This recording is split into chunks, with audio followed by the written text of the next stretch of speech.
Well, I guess I don't even know where to begin. Um, I got all the valves out. I got the intake off and all that. And, I looked at it and I didn't see anything obvious wrong with the valves or the valve seats. I mean, you can't really, there's no, big holes in them or anything. Doesn't look burnt.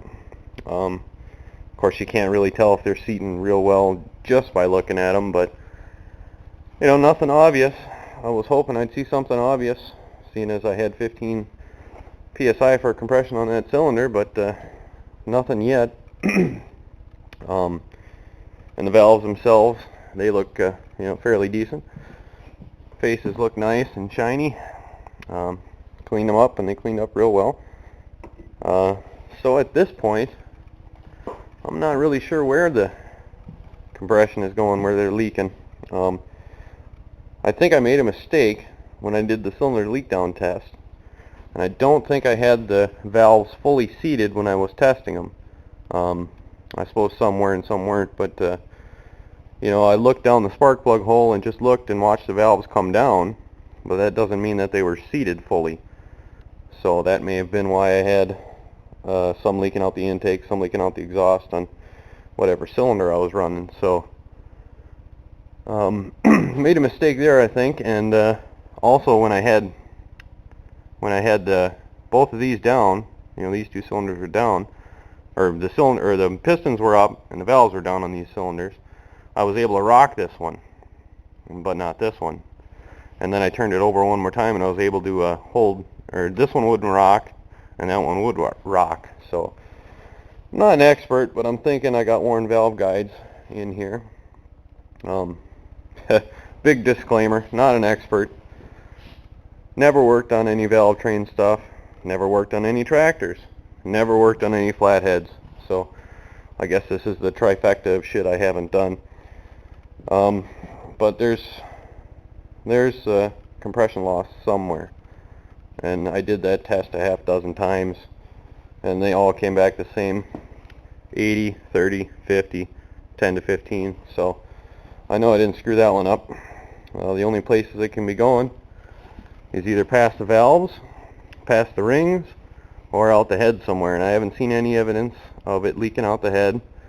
I haven't seen any evidence of it leaking past the valves. So I may just clean up those valves, throw them back in, get a new head gasket, throw that on, and just check and see if that makes any kind of difference.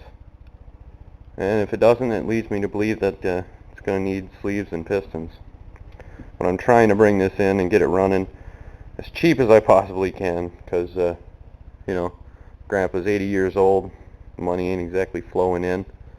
So I'll do a little extra work just to see if I can bring it in cheaper. But I guess for now, I'll keep cleaning. Valves are all cleaned up real nice.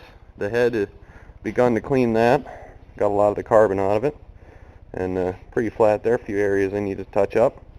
I'll clean out these holes here where the studs go through, so I don't get any rust onto my new head gasket. And I guess that's it for now.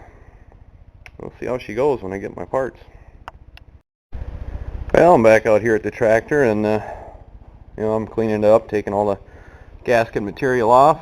It's coming along. And my grandpa was here the other day, and I told him about the valves. They looked pretty good. Seats looked alright. There was one of the valves had a little bit of very light pitting on it, and the subject of lapping the valves in was brought up, and I said, yeah, I can do that for you, but I don't have any of the valve lapping compound or little suction cup stick. And he said, oh, I got all that. So he came by today, and this is what he brought me: some valve grinding compound. And if you look at the date there, it says 1983. He's had this a while. It's kind of funny, he's got everything under the sun. And he also told me, oh, I got a tool that does that for you, or you don't have to do the Indian fire starting thing. So I said, all right, and he brought it over, and basically here's what it is. This old tool. I'll see if I can go ahead and show you how it works. basically you take it and you crank it, and this end just goes back and forth. Pretty neat little thing. But as you can see, this is made for apparently a valve with holes in it where these pins would go in, and the valves I'm working with don't have that, so I'm going to have to go ahead and find a way to put a suction cup on the end of that. I mean, I could probably just put a suction cup on a stick, but this is more fun anyway. So I talked to my mom, and she had a bag of suction cups, so I'm going to find one that looks like it'll work good, find a way to attach it to that contraption over there, and go ahead and try my hand at lapping some valves. Still waiting on the parts there. I got them ordered up yesterday, so should be here next week sometime. I'm hoping that'll do something. I'll seal it up a little bit, because if I can get it a little bit more compression, I might be able to get it running, and that's all we're looking for. So yeah, we'll see how it goes. Well, the suction cups themselves weren't quite strong enough to attach it, so what I did was I took some double-sided tape and stuck it on there, and put the suction cup on top of that, and I've got a little slit cut in the top part of the suction cup there, and I've got my end of my tool taped up so it don't wiggle anymore, and it fits in there kind of like a screwdriver. So I'm going to set you down. Hopefully you'll be able to see something, see it work, hopefully. And just get in there, go back and forth like that, pop it up every now and again, wedge it in there, just like that.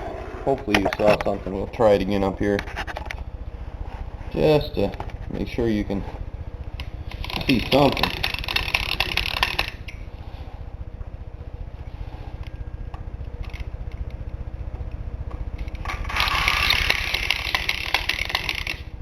And there we go. So now all I got to do is go ahead and finish these up, and then get a valve spring compressor so I can compress the spring and put the keepers back on, and I can throw it back together. Well, I'm just finishing up this last valve here. The rest I did. I didn't do the exhaust or the intakes because they just look so pretty. I didn't want to mess with them. They look pretty clean, so I didn't touch them. But I did up the exhaust there, clean them up a little bit, and gonna go ahead and throw them back in, and I'll show you what I got for that. You know, I got to tell you, that little tool is pretty trick. You know, you got to kind of modify it to work on these modern engines, but but it works. It's pretty nice. I feel like I stepped back in time. I got a tool from God knows what year, and God knows what it's for, you know, as far as a model vehicle. And I'm using a compound that's well, older than I am, literally. And I'm working on an old ass tractor, but yeah, it's kind of fun. So I'm going to go ahead and pull that out, clean out the compound, and then throw the valves back in. Alright, well, I got it all cleaned up, and I'm going to go ahead and stick them valves in there. Well, they're sitting in there, but I got to lift the spring up and put the keepers on to hold them there.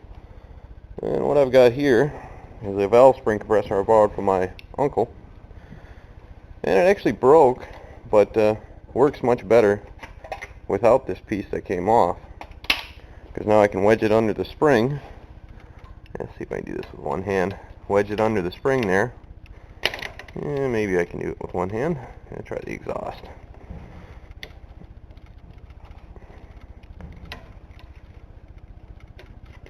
There we go. Wedge it under the spring there, and this actually will sit in there and hold it rather than trying to wedge that whole thing under there. It works pretty good. You just lift it up. Yeah, I may need two hands for this. Alright, got it up there. Just had to wedge it in there at the right angle, and now I can go ahead and reach in there and put my keepers in. What I do is I put a little bit of grease on the inside of the keeper, and then I stick it on there, and the grease helps hold it while I put the other one on there. So I'm going to go ahead and do that. and she'll be done. Then I just gotta clean up a few other things and wait for parts.